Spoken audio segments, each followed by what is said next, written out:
सभी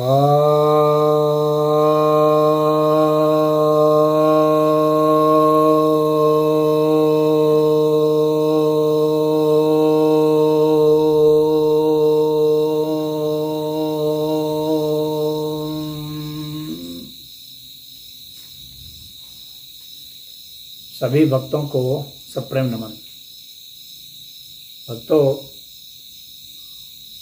आपकी तरफ से एक जिज्ञासा आई है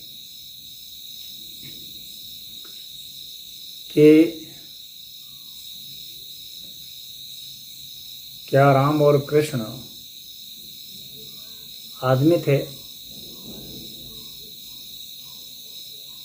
और उन्हें अल्लाह के समकक्ष नहीं रखा जा सकता है और वे अल्लाह के जहन्नुम में चले जाएंगे?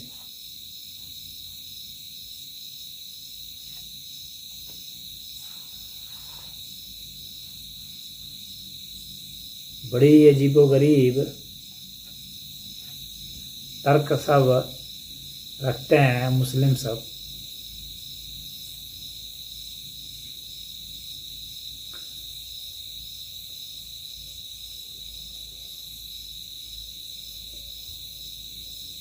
अब उनके जो अल्लाह हैं, पहले उनकी बात कर लूँ कि कहते हैं निराकार है और जन्मते नहीं। कहते हैं कि वे खुदा है, खुदा यानी खुद से है, और वे जन्मते नहीं हैं, दुनिया उन्होंने बनाई। फिर वे कहते हैं सर्वशक्तिमान है वो। अगर वे सर्वशक्तिमान हैं तो जन्म क्यों नहीं सकते? अगर जन्म नहीं सकते हैं तो सर्वशक्तिमान किस बात के हैं? वे मर क्यों नहीं सकते? अगर मरने की क्षमता नहीं है तो सर्वशक्तिमान किस बात के?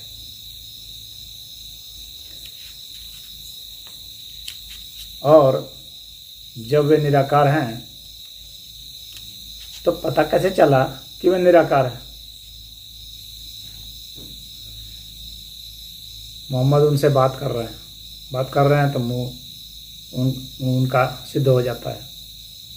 मोहम्मद जो है पर्दे की आड़ में बात कर रहे हैं। पर्दा उनको क्यों चाहिए? पर्दा मतलब कि कोई है सामने बैठा हुआ। निराकार है तो पर्दे की कौन सी ज़रूरत थी? आकार तो सिद्ध हो रहा है इससे। 7वें आसमान पर बैठे हैं। जो 7वें आसमान पर बैठा है इसका मतलब उसको आश्रय चाहिए, बैठने के लिए जगह चाहिए, लोग चाहिए। जब उसे कोई स्थान चाहिए बैठने के लिए तो फिर वो निराकार कैसे? और जो एक देशी हो, एक स्थान पर बैठा हो, एक आसमान पर बैठता हो, इस तरह के 7 आसमान कहीं है भी नहीं। ये उनकी कोरी कल्पनाएं हैं। लेकिन अगर मान भी लें तो वे एक जगह पर बैठे हैं तो अन्य जगह पर उनका अभाव है। तो ऐसे को आप खुदा कैसे कह सकते हैं? ऐसे को आप ईश्वर कैसे कह सकते हैं? ये ईश्वर के समकक्ष नहीं सिद्ध होते हैं। यह तो एक फर्जी अल्लाह गढ़ लिया गया है। और मज़ा यह है कि वो कह रहे हैं कि जहन्नम जाएंगे। उनकी जन्नत में भी क्या है? शराब खाने हैं, शराब पिएंगे, हूरे हैं, रात दिन वहाँ सेक्स करेंगे, और छोटे छोटे बच्चे हैं। यानी बच्चों को भी नहीं छोड़ा इन लोगों ने। ये तो इनकी दुष्प्रवृत्ति है जिसके कारण जो है, गंदे दिमाग के कारण ये सब है कि बच्चों के साथ भी सेक्स करना चाह रहे हैं।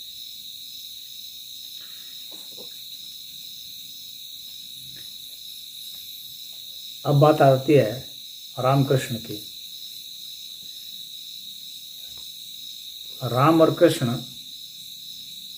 को ये लोग दूत भी कहते हैं कभी कभी, और जब मतलब थोड़ा सा और बेहतर होते हैं, जब आदमी नहीं कहते हैं तब वो दूत कह देते हैं। को जैसे मोहम्मद पैगंबर थे वैसे ही ये रामकृष्ण भी पैगंबर थे, दूत थे। ये पैगंबर नहीं थे। पैगंबर वो होता है जो ईश्वर का पैगाम लाता है। ये तो ईश्वर ही थे। तो ये तर्क बिल्कुल ही बेकार है। राम और कृष्ण को सनातन धर्म ईश्वर मानता है, पैगंबर नहीं, दूत नहीं मानता। आपके मोहम्मद पैगंबर होंगे। और वो पैगंबर भी क्या थे, अपने मन से सनक सनक के जो होता था बोलते थे, इसके पीछे न लॉजिक होता था न न्याय होता था।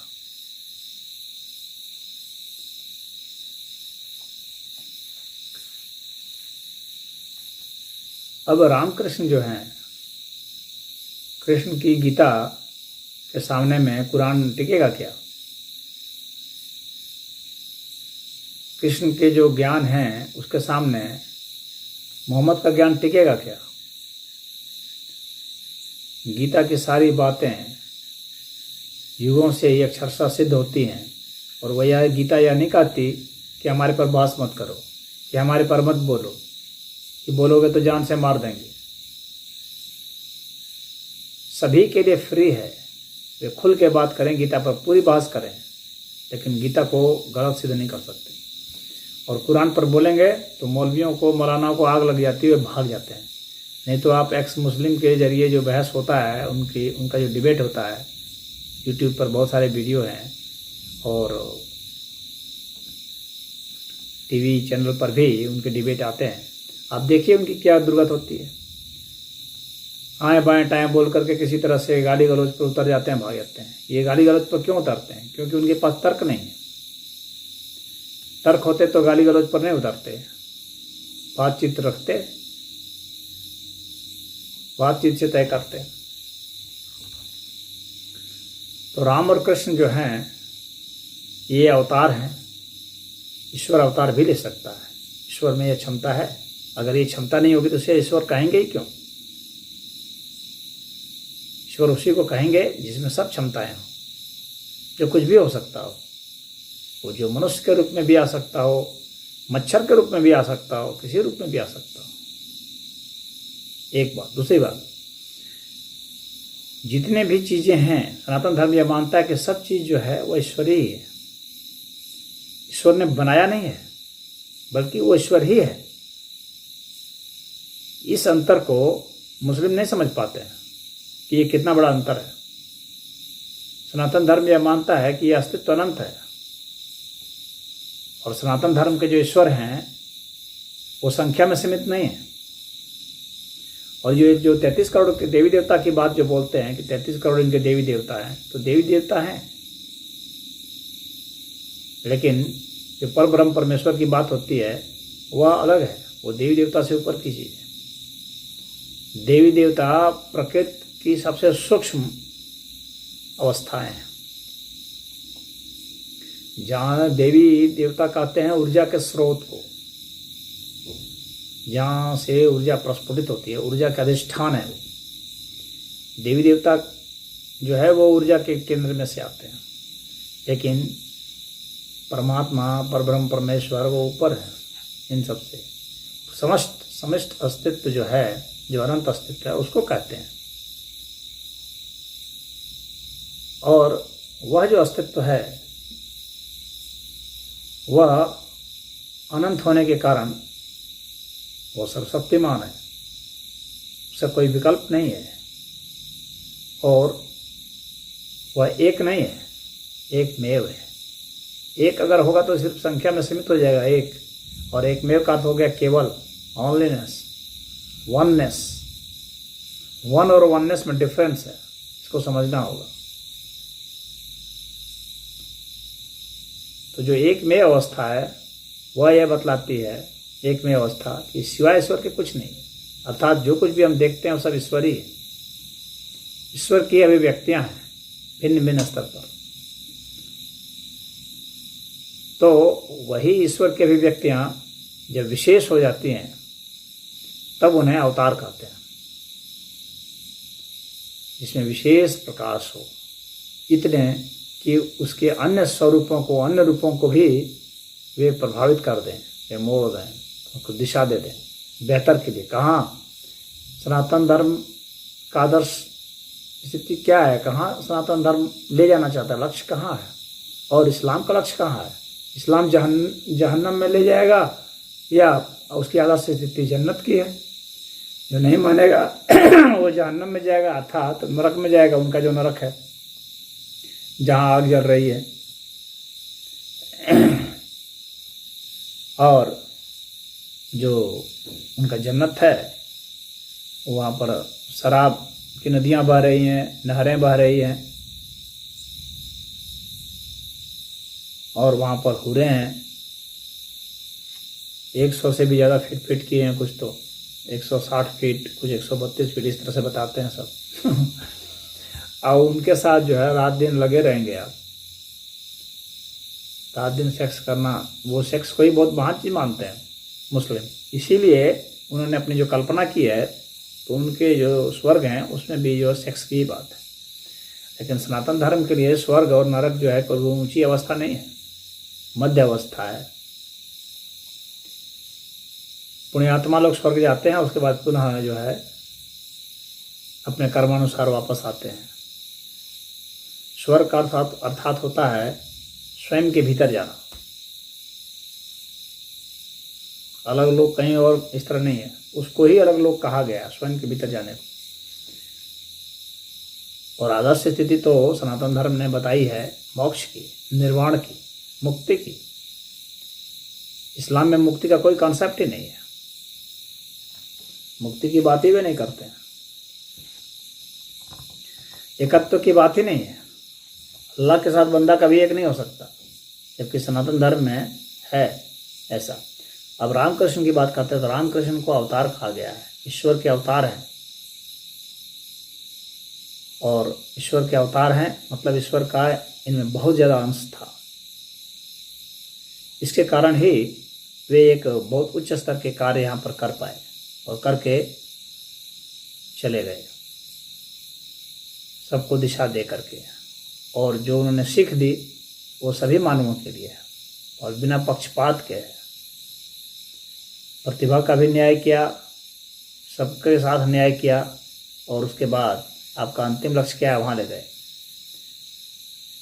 वो ब्रह्मचर्य की बात करते हैं और इस्लाम जो है खाली कामुकता की बात करता है। इस्लाम में ब्रह्मचर्य नाम की कोई चीज़ ही नहीं है। वहाँ तो सिर्फ सेक्स किए जाओ, आगे से भी, पीछे से भी, ऊपर से भी, नीचे से भी। सनातन धर्म तो ब्रह्मचर्य की बात करता है। इस्लाम में न्याय नाम की कोई बात नहीं है। उनका जो भाईचारा है कौमी भाईचारा है।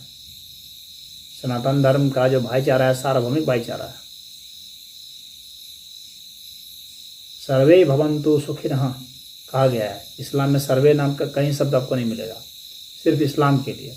और कहेगा काफिरों को मार दो, जहाँ पाओ वहीं मार दो, उनको लूट लो, उनकी औरतों को ले आओ, बंदी बना लो, उनको गुलाम बना लो, उनसे काम कराओ, उनका शोषण करो, फिर उनको बाजार में बेच दो। इस तरह के जो आध्यात्मिक व्यक्ति होते हैं वे इस तरह की बातें बोलते हैं, इस तरह का उपदेश देते हैं और संदेश देते हैं। ये खुदा का संदेश हो सकता है या तो एक नार्सिसिस्ट व्यक्ति का संदेश हो सकता है, बस एक सनकी व्यक्ति का संदेश हो सकता है जो अपनी कामनाओं का ही गुलाम था। राम और कृष्ण का मुकाबला कैसे करेंगे? राम और कृष्ण का त्याग उनके पास कभी हो सकता है?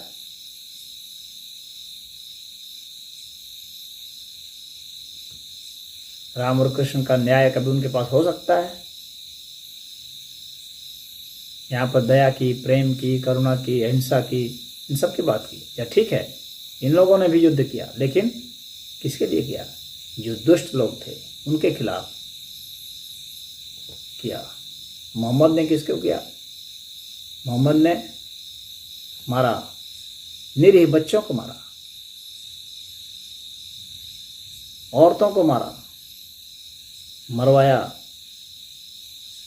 उनके साथ बलात्कार किया, उनको बांट दिया अपने लोगों में, उनको भरी बाजार में बेचा, उनको लौंडी बना के रखा। ऐसे लोग राम का और कृष्ण का मुकाबला करेंगे?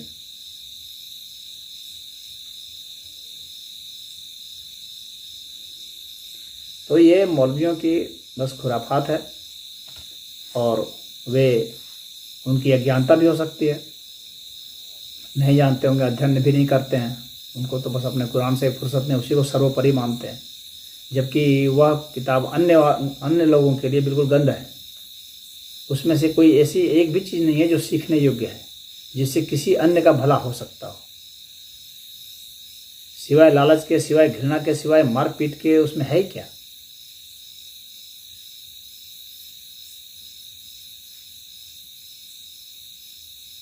एक ईश्वर पर उनको बहुत गुमान है। वो सोचते हैं कि बहुत महान वक्तव्य दे दिया गया है। अरे एक ईश्वर कौन बहुत महान है? वो तो फॉल्स स्टेटमेंट है। एक ईश्वर कोई बहुत महान फिलॉसफी नहीं है। जिसका ईश्वर एक की संख्या में सीमित है, वैसे सीमित ईश्वर से यह अस्तित्व जो है निर्मित नहीं हो सकता है। ईश्वर तो सर्वशक्तिमान होना चाहिए, और सर्वशक्तिमान वही होगा जो असीम होगा। जो असीम नहीं होगा, अनंत नहीं होगा, वो सर्वशक्तिमान भला कैसे हो सकता है? तो वो संख्याओं में ही जो सिमटा हुआ है, तो कहीं आसमान में सिमटा हुआ है, और बेकार की छोटी छोटी चीज़ों को बोल रहा है। शादी करवा रहा है, बलात्कार करवा रहा है, मरवा रहा है, दास बनवा रहा है, बिचवा रहा है। इस तरह का काम होता है ईश्वर का क्या? ईश्वर ऐसा पक्षपाती होता है? जजिया टैक्स लगवा रहा है, कह रहे हैं ईश्वर की वाणी है। ये ईश्वर की वाणी होती है ऐसी? तो ये बेकार की बातें हैं। और राम और कृष्ण उनके जहन्नम में क्यों जाएंगे? उनके जहन्नम में उनके मुसलमान जाएंगे। ना अल्लाह है, ना जहन्नम है, ना जन्नत है। जाने का क्या प्रश्न है कहीं पर? वो जब है ही नहीं, पूरा का पूरा एक फ्रॉड है ये, तो जाने का कोई मतलब नहीं रहता है। राम और कृष्ण जन्नत और जहन्नम से बहुत ऊपर उठे हुए हैं। और राम और कृष्ण की तो बात छोड़ दें, उनके अनुयायी भी उठे हुए हैं, उनके भक्त भी उठे हुए हैं। तो किसी भी हिंदू को ये बरगलाने की कोशिश न करें, और इस तरह की बातें करके वे बस यही बतलाना चाह रहे हैं। हालांकि वे अपनी श्रेष्ठता दिखलाना चाह रहे हैं इससे, लेकिन वे श्रेष्ठता नहीं दिखेगी। इनसे उनकी जाहिलियत ही दिखेगी, इससे उनकी अज्ञानता ही दिखेगी। उनका ईश्वर जन्म नहीं सकता, अवतार नहीं ले सकता, तो ये उनके ईश्वर की कमजोरी है। उनका ईश्वर साकार नहीं हो सकता, उनके ईश्वर की कमजोरी है। उनका ईश्वर मूर्त नहीं हो सकता, मूर्तमान नहीं हो सकता, ये उसके ईश्वर की कमजोरी है। ईश्वर तो वह है जो कुछ भी हो सकता हो, उसी को ईश्वर कहा जाएगा, जिसमें सब सामर्थ्य हो कुछ भी होने की। तो राम और कृष्ण ऐसे थे जो कुछ भी हो सकते थे। वो निराकार भी थे, साकार भी थे, और साकार और निराकार से परे भी थे। वे जन्मते भी थे और अजन्मा भी थे साथ ही साथ। तो पहले सनातन धर्म के ग्रंथों का अध्ययन कर लें, गीता का अध्ययन कर लें, उपनिषदों का अध्ययन कर लें, वेद का अध्ययन कर लें, उसके बाद ऐसी बात बोलें। मुझे उम्मीद है आप समझ गए होंगे। ओम।